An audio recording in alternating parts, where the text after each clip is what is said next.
Bom dia, bom dia. Dia.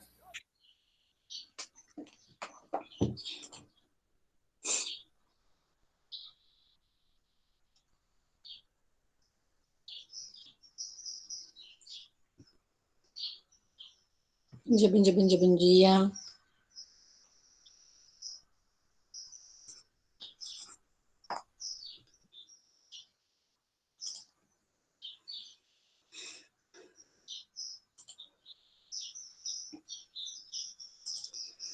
Bom dia a todos, tudo bem com vocês? Vamos abrir as câmeras, por favor. Bom dia, professor. Bem, querido?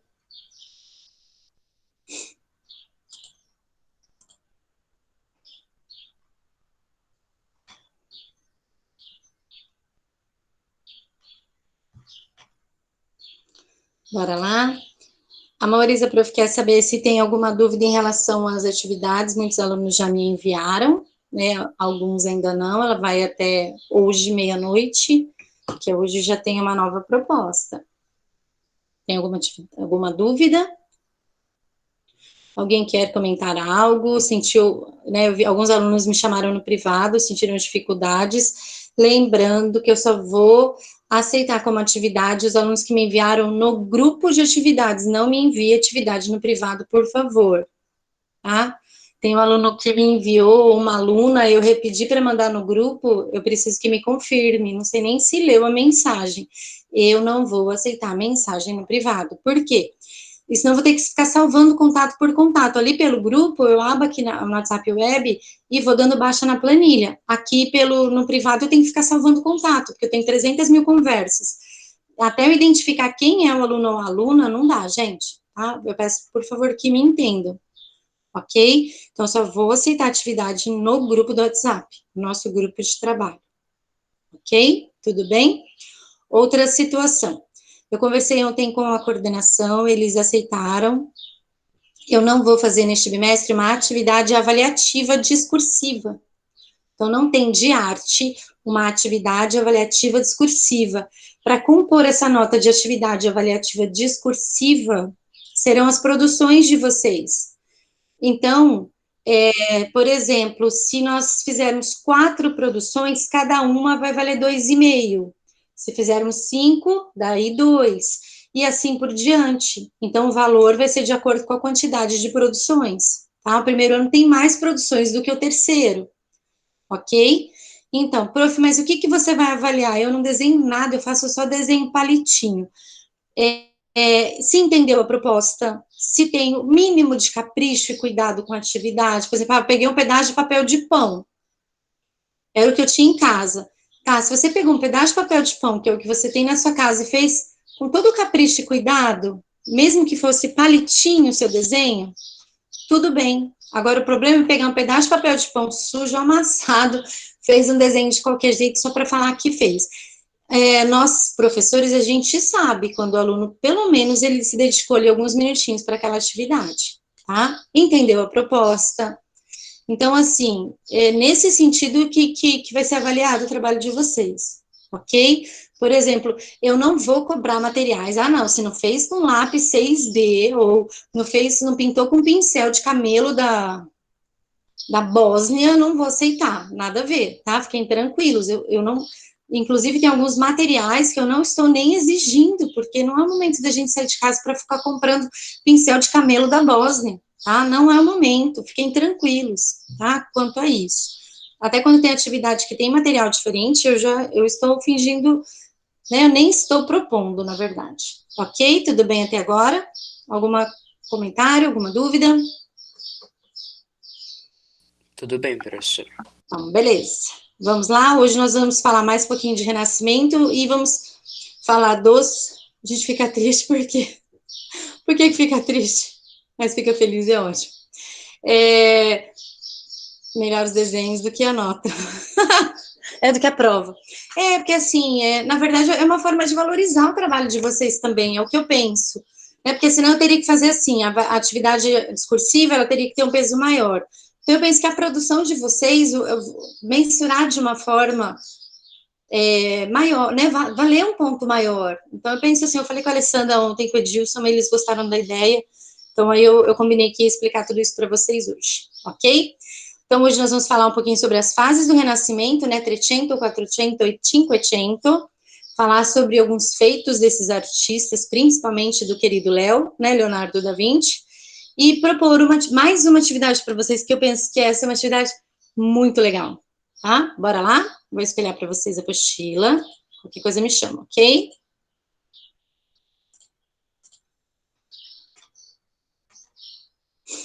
Ver se dá para a gente fazer uma visitinha ainda no teto da Capela Sistina. Só um minutinho que já vai para o início da apostila para vocês. Aqui a capela, falei nela.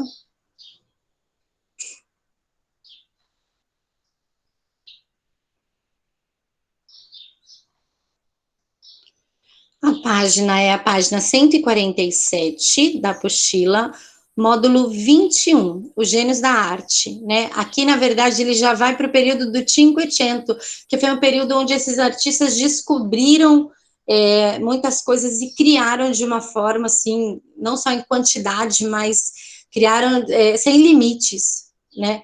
Lembrando que o Renascimento ele é dividido em três partes, Trecento, Quattrocento e Cinquecento, tá? E esses artistas, cada um dentro do seu período, eles deram as suas contribuições, lembrando que, prof, para eu não esquecer o nome desses artistas, lembra dos Tartarugas, que provavelmente o criador dos Tartarugas Ninjas era um admirador desse período da história da arte, da história, né, como um todo. Então vamos lá, as máquinas de Da Vinci. Paraquedas. Muito antes da invenção do avião, Leonardo da Vinci já pensava em maneiras de cair suavemente de grandes alturas. O equipamento é semelhante ao paraquedas atual, só que o formato, né, é de pirâmide. A ideia de Da Vinci foi aprimorado e ganhou grande utilidade séculos depois, principalmente a partir da Segunda Guerra Mundial. O modelo original foi testado 500 anos depois de ser criado, em 25 de junho de 2000, pelo britânico Adrian Nicholas. Desafiando as previsões de especialistas de que não iria funcionar, Nicholas construiu paraquedas idêntico ao da Vinci e lançou-se ao ar sobre a África do Sul em uma bem-sucedida aventura. Asa Delta. Desde pequeno, Leonardo da Vinci era obcecado por encontrar um jeito de voar. Chegou a desenhar várias máquinas voadoras, mas a asa delta planadora é a mais famosa.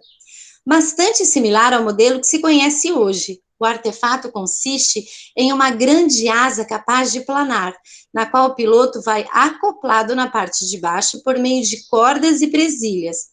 Essa foi mais uma invenção testada posteriormente. Campeão mundial de parapente, o britânico Robin Whittle voou em novembro de 2002 com uma asa delta semelhante projetada pelo italiano. Agora, bicicleta. Não foi comprovada que essa invenção seja do Leonardo da Vinci, já que no esboço que foi encontrada havia a assinatura do seu pupilo, Salai. A ausência de mais informações deixa no ar a pergunta sobre seu real autor. Similar à que utilizamos atualmente, essa bicicleta tinha pedais, correntes e um guidão que permitia realizar curvas dobrando até 90 graus. Não podemos creditar essa invenção a Leonardo, mas também não temos como inferir que seu pupilo a desenhou. Na restauração do Madrid, um dos muitos códigos de Leonardo foi encontrado este desenho no meio de duas páginas coladas. Os críticos concordam que seu aluno poderia ter copiado a bicicleta de um modelo visto na oficina de Leonardo, uma vez que ele não possuía habilidade para conceber tal criação, afirma o historiador Luca Paolo. Com a tecnologia de hoje, você acha que Leonardo da Vinci teria tido a mesma fama e a importância que teve na sua época? O que vocês acham? Ó, pensa, hoje, a gente pisca, a hora que a gente abre o olho, já tem um app novo, já tem um aplicativo novo, já tem uma criação, já tem algo novo. Vocês concordam? Porque hoje a gente tem muito recurso. Aqui no computador, por mais que nós estamos distantes, eu posso colocar quantas pessoas numa sala de aula? 250 pelo Meet. Tá? O Meet comporta até 250 pessoas, aqui online. Tem outras plataformas aí, né, outras outros softwares, né, outros provedores, que eu consigo colocar 1.000, 2.000 pessoas aqui no espaço virtual, ok? Então, hoje os recursos são imensos. Hoje, se você pensar com a tecnologia que a gente tem, você acha que Leonardo da Vinci teria tido a mesma fama e a importância que teve na sua época? O que vocês acham? Professora, uma dúvida minha. Tipo, quando a senhora fala assim, Peraí, deixa eu formular a pergunta. Quando Uhum. a senhora fala assim, você estaria considerando que se ele inventasse as mesmas criações no nosso tempo? Ou Isso, se ele seria ele... famoso se ele criasse da forma que ele criou lá no século XVI? Ah, tá. Só que será que ia ter as coisas que a gente tem atualmente? Por exemplo, o avião. Ó, pensa assim, um cientista no nível de Leonardo da Vinci hoje, ele teria a mesma fama? Sim, Hoje ele não estaria, pensando que ele criasse exatamente as mesmas coisas, mas ainda tendo esse avanço, eu acho que sim. é? Se ele As estivesse coisas já seriam fazendo, criadas, né? se ele Ou estivesse hoje o fazendo número coisas de novas, cientistas é maior? Oi? Ou hoje o número de cientistas é maior devido a esse acesso facilitado? Mas a gente não vê tanta coisa assim que a gente fala, nossa, isso já tá mudando o mundo, sabe? Entendi. Muitas invenções, elas não têm um destaque em si que elas merecem. Eu Isso é acho que é isso que o verdade. Henrique quis dizer. Então ele teria a fama e a importância se fosse nos dias atuais? Vocês acham que sim? Se for inovador, senão, Senão no ficaria caso que a apagadinho, gente né? vê de hoje, a gente diz que é inovador, né? Na época do cara. É. Mas Leonardo da Vinci era o cara. Pensa, a gente tem tudo que tem hoje porque ele lá atrás criou. No mínimo projetou. Às vezes ele não tenha se materializado. Eu falei para vocês da exposição que teve aqui em 2014, né, de artefatos de guerra que ele projetou. Ele não chegou a compor, a materializar, mas de alguma forma Leonardo da Vinci ele projetou. Cara, pensa a mente desse homem. Ele deixou os manuscritos dele, todas as invenções de uma forma espelhada, que somente a pessoa iria descobrir o que estava escrito se colocasse na frente do espelho. Então ele pensou assim: eu não quero que qualquer pessoa encontre os meus relatos, os meus experimentos, os resultados, uma pessoa leiga, uma pessoa que não tem um nível intelectual. Então essa pessoa vai ter que pensar um pouquinho, né, para descobrir o que eu escrevi. Então a pessoa que encontrou, ela teve que colocar no espelho até ela entender ou ter essa sacada. mas como assim, professora? Que estava tudo invertido? Tudo invertido, você só consegue, ó, escreve uma frase ao contrário. Ah, tá, não entendi. Aí você coloca na frente do espelho, aí a frase ela fica certinha olhando no espelho. Só que se você olhar a normal, você não vai identificar. É uma escrita espelhada que a gente fala. Quem faz essa escrita espelhada é na fase da alfabetização. Quando a criança começa a escrever, ela começa. O E, por exemplo, eu vou fazer aqui no meu caderno. Vamos ver se vocês conseguem pegar um canetão aqui. É mais fácil, peraí. Ó, uma escrita espelhada é igual esse E, vocês estão vendo? Uhum. É esse E. Isso é uma escrita espelhada. A hora que eu coloco no espelho, o E vai ficar certinho. Entendeu? É escrever as letras de uma forma contrária. Aí você consegue ver. Então, Leonardo da Vinci deixou seus relatos todos dessa forma. Agora, pensa a mente da pessoa. Ele não queria que qualquer pessoa encontrasse. Como que eu vou deixar o meu legado de uma forma... É a mesma coisa deixar por códigos, né? Os hieróglifos ou hieroglifos. Tá? É muito doido isso. Agora, se você tivesse que dar um palpite, de que forma você acha que Leonardo da Vinci chegava a conclusões como os projetos de máquinas apresentadas no texto? O que vocês acham que ele fazia assim? Vocês assistiram aquele filme As Aventuras de Peabody Sherman, aonde o cachorro adota uma criança? Ah, tá, esse filme é legal. É massa. É que nesse filme tem uma cena que aparece Leonardo da Vinci pintando Mona Lisa e aparece a criança, né, o Peabody e o Sherman. O Sherman é num desses experimentos, nesse planador. Quem não assistiu, assista, gente. É Hashtag aquele fica a dica. filme. É fofo. É aquele filme onde eles viajam no tempo? Isso, Na Máquina do Tempo. Ah, É então sei muito qual é, legal, muito bom. é muito bom. Como que você acha que ele chegava às conclusões desses projetos de máquinas? Ah, alguém quer falar alguma coisa? Observando a natureza em si? Observando a natureza, experimentando, acertando e errando. Gente, é ciência. A ciência é experimento. Como que vocês acham que eles estão aí em busca dessa vacina para o Covid? Testando. Testando em quem? Pessoa, né? Então, tem que testar. Não só em pessoas, né? Mas quantos bichinhos aí estão Ratinhos. sendo? Aham. Tá? Então, assim, a ciência é experimento, a experiência o tempo todo, né? E Leonardo, além da observação, o cientista ele é extremamente observador. A mente de um cientista não para, tá? E Leonardo da Vinci, ele fazia 500 coisas ao mesmo tempo. Inclusive, tem várias telas de Leonardo da Vinci que elas foram encontradas com várias camadas de tinta. Ele começava uma tela, já ia para outra, a mente dele não parava, tá? Não tem muitas pinturas de Leonardo. Não há muitas pinturas. Por quê? Porque ele fazia muitas coisas ao mesmo tempo, então ele não tinha a paciência. Inclusive, a Mona Lisa de Leonardo, eles falam que ele demorou tanto que a pessoa que encomendou acabou desistindo. Ela chegou a parar dentro do banheiro do Napoleão, a Mona Lisa. Entendeu? Porque nessas. Quem encomendou não quis, aí acabou indo para um lado, indo para o outro. Então, há várias histórias que permeiam, né, Mona Lisa? E Achei uma que você delas disse que ela é estava no essa. banheiro, né? Foi.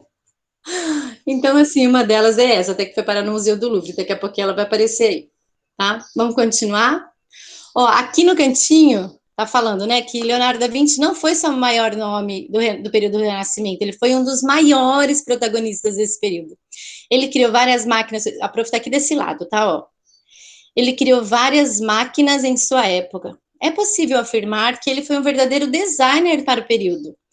Aí aqui está falando, né, para você pesquisar de que forma o pensamento do artista influenciou o design da atualidade. Se vocês quiserem, quem for para essa área vai pesquisar muito ainda sobre Leonardo da Vinci.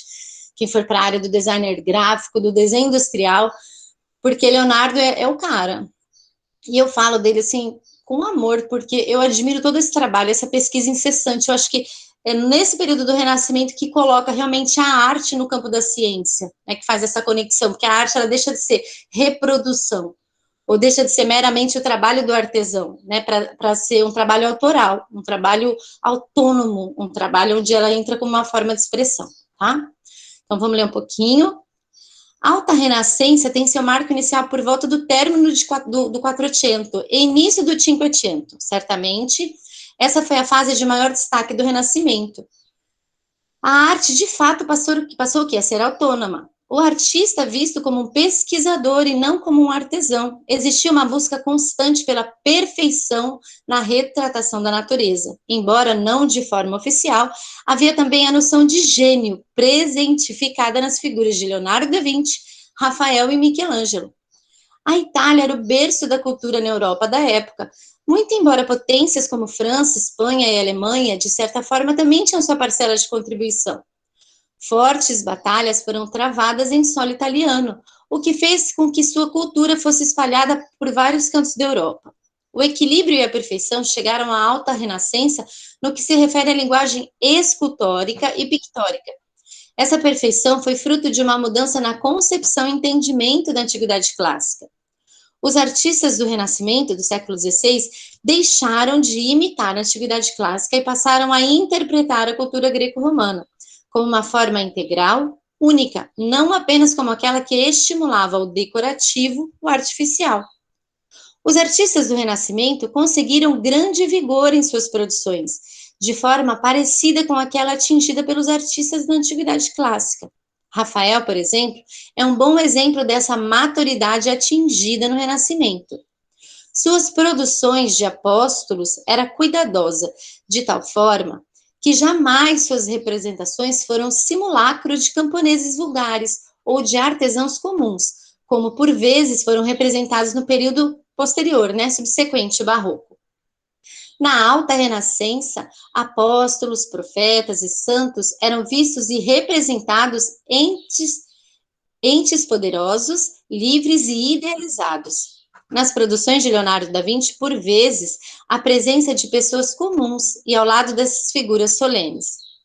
Todavia, é natural que aos poucos tudo que não fosse sublime nem considerado com status suficientemente elevado acabasse por não ser representado nas composições.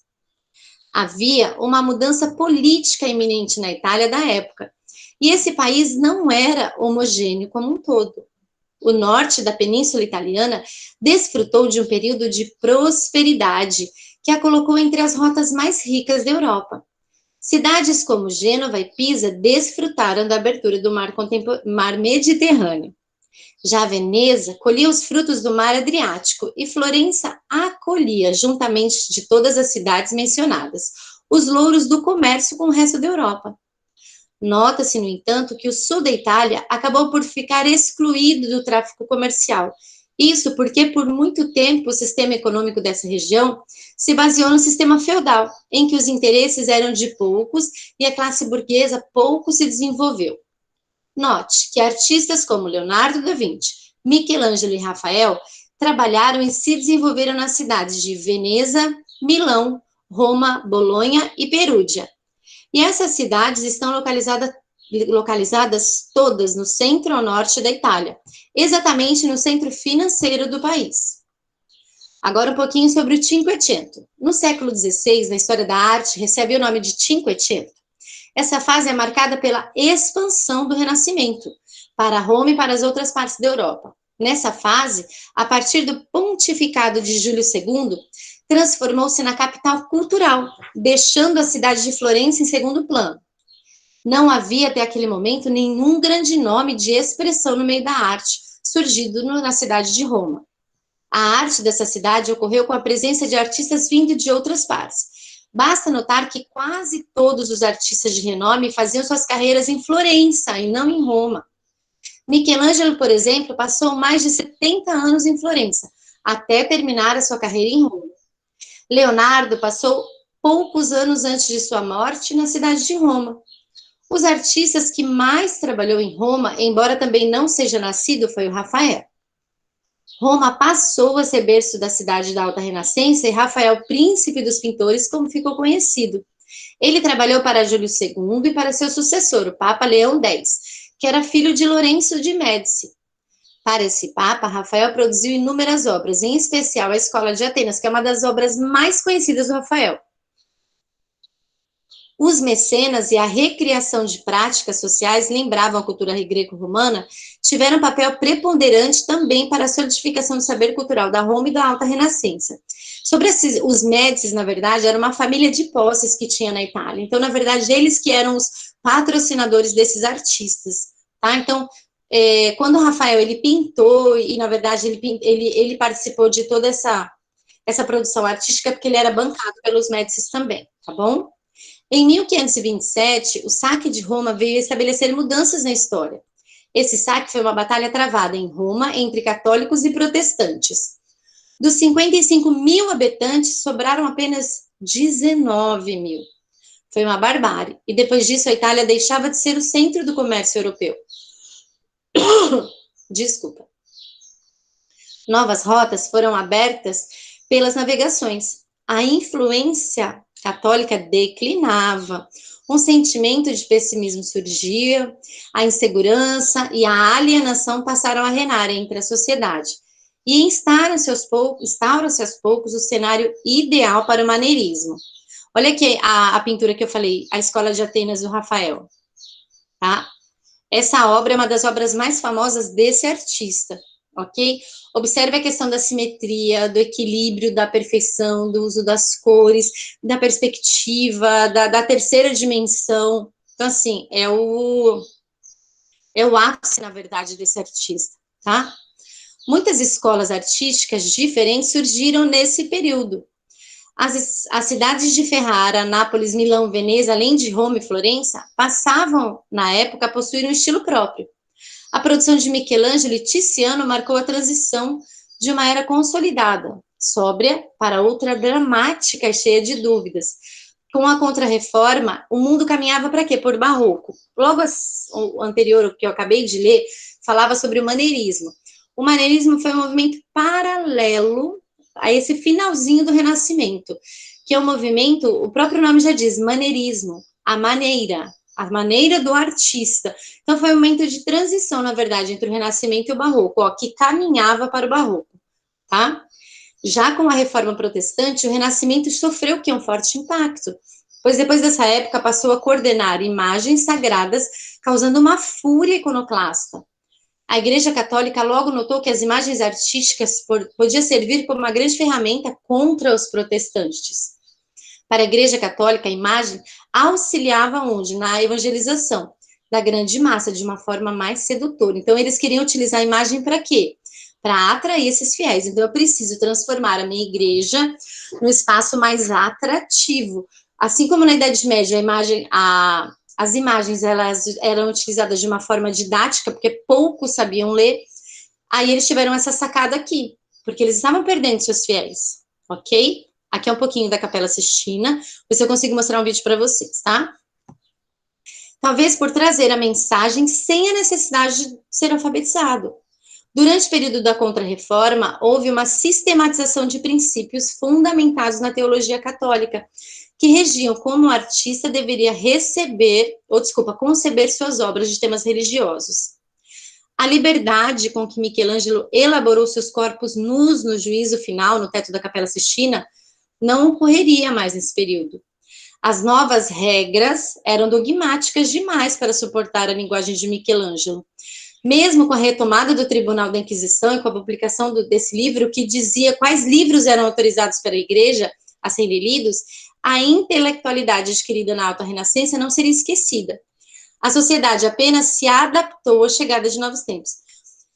Leonardo da Vinci, na verdade, o Michelangelo, quando ele aceitou pintar o teto da Capela Sistina, gente, aqui está o Antigo Testamento praticamente inteiro. Ele aceitou porque o Leonardo da Vinci tinha posses, tá? Ele tinha dinheiro, ele tinha como se bancar, o Michelangelo não. Eles queriam estudar anatomia de uma forma que eles produzissem perfeitamente no desenho, na pintura e na escultura. E o Michelangelo, ele não tinha dinheiro. Então, ele fez uma troca, ele falou, né, para o pessoal na época, eu pinto o teto da capela, mas vocês me ajudam nos meus estudos. E não foi de agrado, ele não queria, ele não estava afim. Quando a gente faz uma coisa que a gente está afim, a gente enrola. Então, ele demorou muitos anos para pintar o teto da Capela Sistina, porque não era algo que ele queria, né? E quando ele trabalhou nu, ele trabalhou realmente a nudez no teto da capela, depois ele teve que reformar algumas coisas, ele teve que pintar, tá? Porque até então não foi aceito. Mas ali no teto ele tem todas as passagens bíblicas, tá? E tem alguns fragmentos que são utilizados, ou algumas pessoas conhecem, outros não. Eu vou tentar daqui a pouco a gente fazer essa navegada pelo teto da Capela Sistina, tá? Uma visita virtual, tá bom? Só um minutinho. A pintura na Alta Renascença foi qualquer coisa próxima de gloriosa, porque nomes como Rafael, Leonardo e Michelangelo e Dürer, na Alemanha, tá? Como mencionado na aula sobre perspectiva, construíram obras na linguagem pictórica com um grau elevadíssimo de qualidade formal, compositiva, temática e técnica. Falemos de produção daquele que por muitos é considerado o ícone do Renascimento. Entre 1498 e 1513, Leonardo desenhou órgãos e elementos dos sistemas funcionais do corpo humano nunca antes registrados. Participou de dissecações de corpos humanos e de animais, mas não chegou a publicar a obra que o tornaria o primeiro a fazer o registro gráfico do corpo humano. Esse fato viria a ser feito 20 anos depois pelo belga Andreas, em seu livro, né, o Humani Corporis Fabrica, acho que é Fabrica porque não tem um acento, tá? Leonardo da Vinci elaborou mais de 1.200 desenhos anatômicos, mas ele não publicou. Um feito nunca antes visto.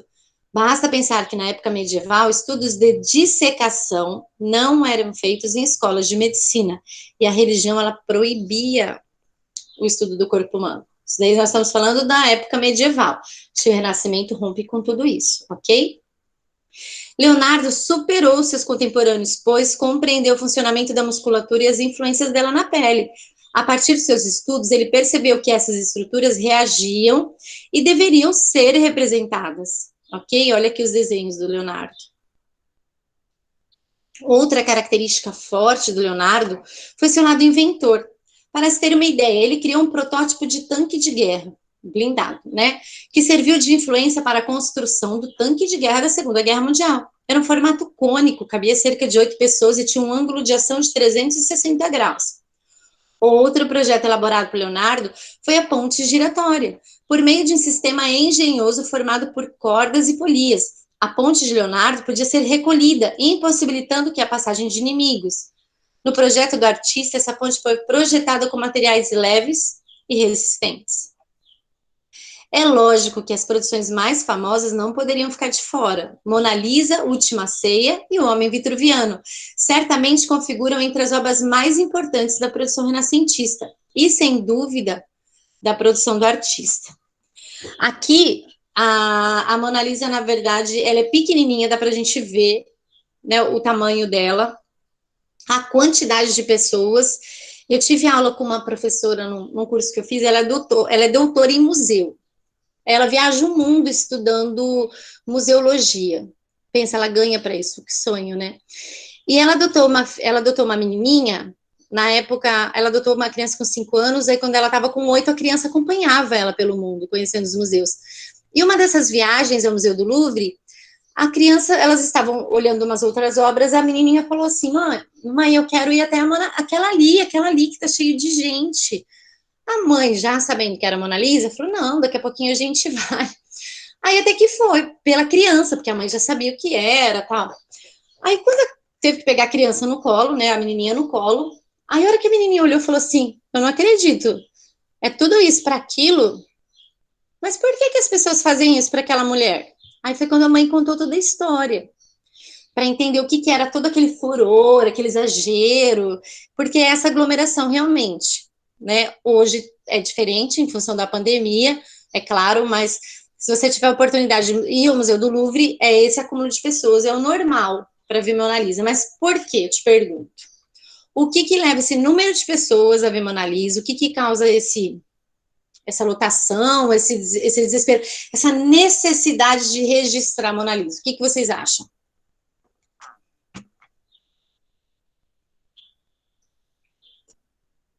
Alguém pode falar, por favor? Pela importância que ela teve na história? Pode ser, o que mais? Nessa história, eu sou a menininha que pergunta o porquê. Eu sou menininha ótima, Henrique adora. O que mais? Alguém quer falar mais alguma coisa? O Ana falou que é pela perfeição. Pela perfeição. Na verdade, além da história, da importância da história, que na verdade, assim, começa... É a mesma coisa de uma marca, de uma etiqueta, de um nome. Começa, Leonardo da Vinci. Ok. Depois, por toda a questão mística da Mona Lisa, né? Há várias histórias que permeiam Mona Lisa. Cientificamente, nada comprovado. Mona Lisa é Leonardo da Vinci vestido de mulher. Mona Lisa é a mulher de um amigo do Leonardo que pediu para ele pintar. Mona Lisa é uma amante de Leonardo. Mona Lisa já foi roubada. Olha, Mona Lisa foi encontrada. Mona Lisa já foi pro banheiro do Napoleão. Então, assim, Mona Lisa, ela que meio que criou, né, foi criada uma história. Então, assim, a curiosidade das pessoas é em conhecer a tal da Mona Lisa. Então, assim, foi criado, na verdade, algo em torno da obra. Sendo que, por mais que tenha o nome Leonardo, a técnica, a perfeição, o desenvolvimento da técnica do chiaro escuro, né, do claro escuro, do esfumato. Também aqui, se eu estivesse em sala de aula, eu ia colocar a Mona Lisa para vocês projetar e ia pedir para alguns alunos passar na frente dela, os olhinhos dela que segue. Você pode fazer esse exercício em casa. Coloca ela na tela do seu celular ou do seu computador e passa olhando nos olhos dela. Ela te segue, mas isso não é macumba, não é nada de errado. Nada mais é que técnica de desenho. Leonardo desenvolveu, tá? É dela. Então, é isso que causa esse furor, esse frisson, essa loucura, tá? Em relação à obra. E a mãe explicou tudo isso para a menininha. E a menininha falou assim, nossa, então como eu já vi, então agora eu não preciso mais passar por tudo isso, né? Mas realmente, assim, ela traz toda essa curiosidade nas pessoas, mas em função das histórias que permeiam Mona Lisa e por ser feita pelo Leonardo, tá? Tem tudo isso. Agora, Michelangelo, além de ter elaborado inúmeras pinturas para o teto da Capela Sistina, ele foi um artista ímpar. Ele tinha traços de que viria a ser maneirismo, e por vezes ele antecipava o barroco. Davi de Michelangelo foi encomendado pela cidade de Florença, uma escultura de 5,17 metros de altura, que também está no Louvre, tá? Tanto Michelangelo quanto Mona Lisa são obras que lotam para serem visualizadas, para serem contempladas. Rico em detalhes, retrata o heróico bíblico Davi. Possui uma representação anatômica impressionante. Ele levou mais de 3 anos para concluir a peça. E hoje é conhecida como como um dos ícones do Renascimento, assim como Pietà, ok? Olha essa obra de Pietà também, a mesma coisa. Olha a riqueza de detalhes, gente, é uma pedra. Tá? E ele esculpiu nessa pedra olha a dobra do tecido, olha a perfeição. Eu fiquei encantada, ok? Vamos para a atividade, daí eu vou tentar navegar com vocês agora pelo museu, pelo teto da Capela Sistina, e vou para a chamada. Vamos lá. Atividade, página 154. O que vocês vão fazer? Vocês vão elaborar um projeto de máquina que ainda não existe no nosso cotidiano. Autoral. Que máquina, professora? Seja criativo, pode ser algo besterol. Usa criatividade, pode usar humor? Pode, por que não? Uma máquina cata cocô de cachorro, ótimo, tenho nojo de pegar. Ainda mais eu que tenho 2 Rottweiler, pensa no tamanho do cocô. Por que não? A máquina é minha. Pense nas necessidades humanas. E veja de que pode ser algo besta, tá, gente? Prof, eu quero criar uma extensão de mão, alguma coisa que facilite alguém muito baixinho de pegar um negócio lá em cima e não precisa subir na escada. Por que não? A gente cria, a criação vem através da necessidade. O ser humano, ele só cria quando ele se vê diante de uma situação bem conflitante. Para e pensa. Pense na necessidade humana e veja de que maneira você, como designer, poderia contribuir. Ok? Pode pensar, essa contribuição, ela pode ser algo extremamente social. Por que não? Você pode dar essa contribuição, pode ter o toque de humor, ela pode ser social, ela pode ser, sei lá, a gente pode pensar nesse momento pandêmico, por que não? Tá? Tente organizar seus desenhos a partir de vários ângulos. Eu quero fazer um projeto, eu quero pensar nesse projeto, eu quero pensar nesse catacocô de uma forma, sei lá, anatômica, mas ele tem que ser, eu posso guardar ele na bolsa, eu posso, não sei. Eu quero fazer essa extensão de braço, como que eu posso fazer? Eu não quero para tudo quanto é lado, eu quero deixar ele guardadinho. Não sei, tá? Então, você só vai desenhar esse projeto, tá? Lembre-se também que seu projeto ele não pode ser utópico, ele precisa pensar na possibilidade de ser executável. Aí vem a dificuldade do seu projeto, ok? Eu quero um canudinho de café, que eu tô aqui, ou melhor, eu quero alguma coisa para manter meu olho aberto na minha aula de arte, não sei. Pensa em alguma coisa criativa, interessante, e que seja um dia executável. Por que não? Posso estar falando com futuros e futuras Leonardas ou Leonardos da Vinci. Alguma pergunta? Qual que é a página e para quanto que é? Até quinta que vem. Página 154, vou voltar para vocês. Deixa eu ver a carinha de vocês de desespero. Tá de boa? Tá de boa. Página 154. Não precisa desenhar grande, mas eu preciso só entender o que é esse seu projeto. Você pode escrever, inclusive. Por exemplo, vocês vão me mandar o desenho do projeto e escrever o que é. Até porque, às vezes, eu não posso ter inteligência suficiente para entender se eu catacocô. Pode fazer uma prótese, com certeza, Bruno. É isso que eu tô falando, ele pode ser algo social. Eu posso pensar, por exemplo, numa mão para alguém tocar violão, alguém que não tem a mãozinha, ou falta, não sei, pense em alguma coisa interessante, tá? Um instrumento musical, sei lá, gente, vamos pensar em alguma coisa legal, algo que tá faltando para essa humanidade. Não sei, vamos pensar em coisas legais. Tá? No momento me veio esse catacocô, não sei porquê, gente, não tenho a menor ideia. Tá, e meus bebês estão até quietinhos. Não risada, né? Eu vou para a chamada e se o amigo ou amiga estiver no chat, vocês me avisam. Me avisa, por favor? Vou começar pelo primeiro A.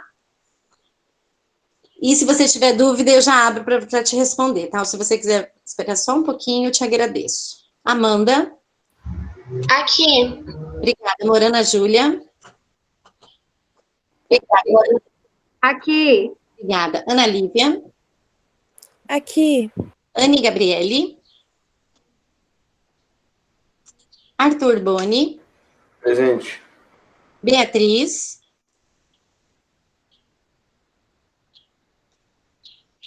Bruno Lopes. Opa, Bruno Martins. É que a Beatriz que é Lopes, desculpa. Bruno. Oi. Oi. Briane. A Beatriz é no chat. Tá bom, obrigada, amor. Briane. Chat. Caio. Eu. Obrigada. Daniela. Chat. Danilo. Heloísa.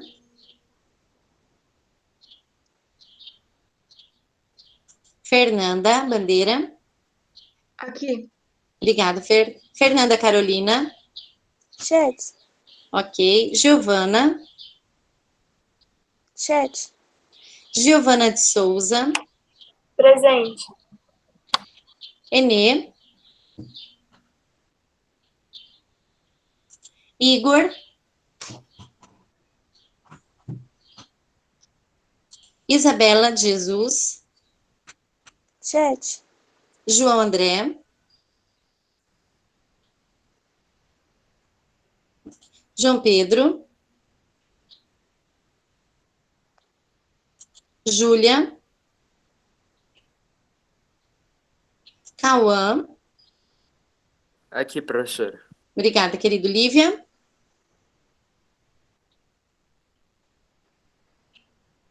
Luísa. Presente. Marcos. Obrigada, Lu. Eu. Professor, Maria. o Oi. João Beto tá no chat. João Pedro, ok. Eu tirei a falta. Obrigada. Maria Eduarda. Chat. Maria Júlia. Chat. Matheus de Abreu. Pedro Henrique. Chat. Pedro Paulo. Chat. Raquel. Chat. Renan. Chat. Renata. Aqui. Obrigada, amor. Sandriele. Chat. Thales. Chat. Samira. Chat. Caio.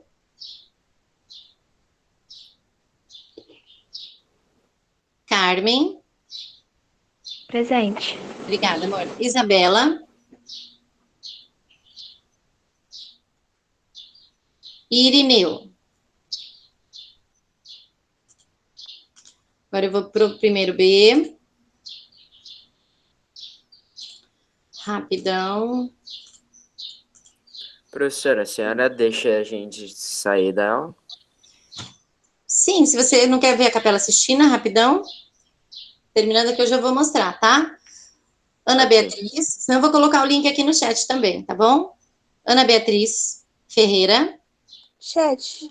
Ana Beatriz Torres. Não. Confundi, Oi? é outra. Tá, é a Torres. A Torres. A Ferreira tá aí? Não, então tá. A Torres tá no chat. Ana Maria. Eu. Obrigada, amor. Arissa. Aqui. Obrigada. Beatriz de Matos. Chat. Beatriz Maciel. Chat. Bianca Aguilar.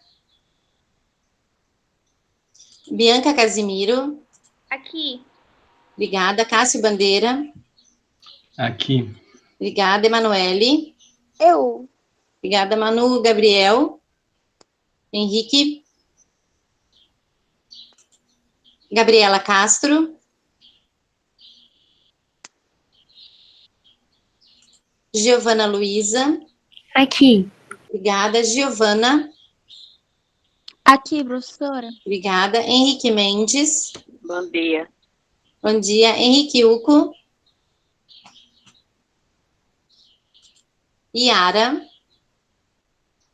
Chat. Ok. Ingrid.